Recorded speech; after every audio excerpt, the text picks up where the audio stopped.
I'm Chad Plunket, and I'm the director of the Charles Adams Studio Project, and I'm honored to be showing my collection at the Louise Hopkins Underwood Center for the Arts. The title of the show is A Place to Sit and Sleep, and I titled it this because when I think about my house, that's what I think about, is I sit there and then I go to sleep, then I wake up and I move on. This piece is by my friend James Johnson. I loved this piece the first time I ever saw it, and it is a self-portrait, and he's wearing a clown wig and he has clown makeup on, and yet the look on his face is that he's very concerned and worried. The piece has always spoken to me just about that idea that a lot of us have to put a face on even though we're really thinking something else. And this is the most expensive piece I've ever purchased. I paid it off over 6 months, and it hurt every time I wrote a check, but I'm a very, very proud owner.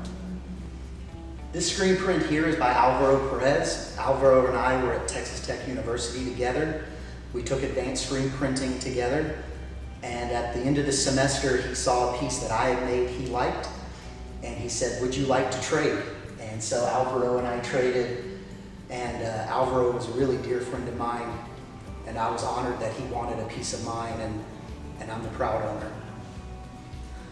This is an event poster that Dirk Fowler did for the Thrift Store Cowboys, and I stole it off of a telephone pole the night after the concert.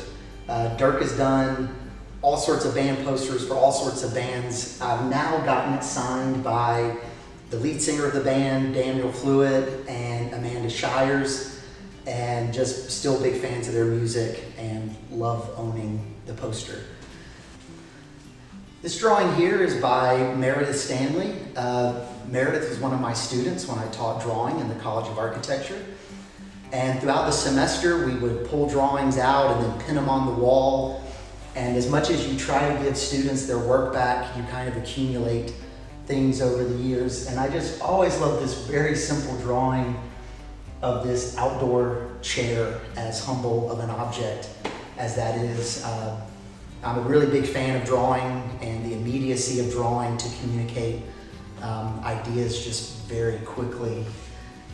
This drawing here is by Peter Ciazinski. It's actually done in ballpoint pen. I think about 3 or 4 different ballpoint pens. And so when you look closely at it, it looks black from a distance, but there's all sorts of different sheens in it. I really love the narrative going on in this piece. There's a tree stump. The tree must have fallen over and hit the shed, and then they cut the tree up, and so now there's a pile of wood where the tree is waiting to be disposed of in the alley. I like the sense of humor in the piece and just the banality of looking at a backyard alley. Be a Pioneer is by Nat Long.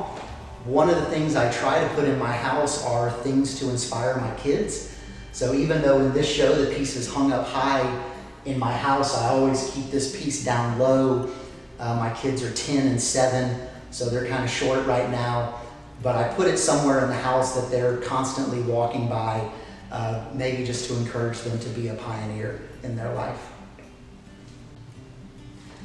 The piece on the ground here is by my son, Logan Plunket, and we went through the scrap bucket one day, and he made little tack welds, and he made this little scene. This is a tent, so it's camping in a forest, so this piece is called A Place to Sleep. And then lastly is my favorite chair. This is made by the Johnson Chair Company.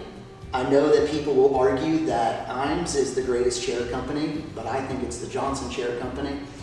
And so I own 3 of these, and quite often I sit in my house before I go to sleep and I look at my collection.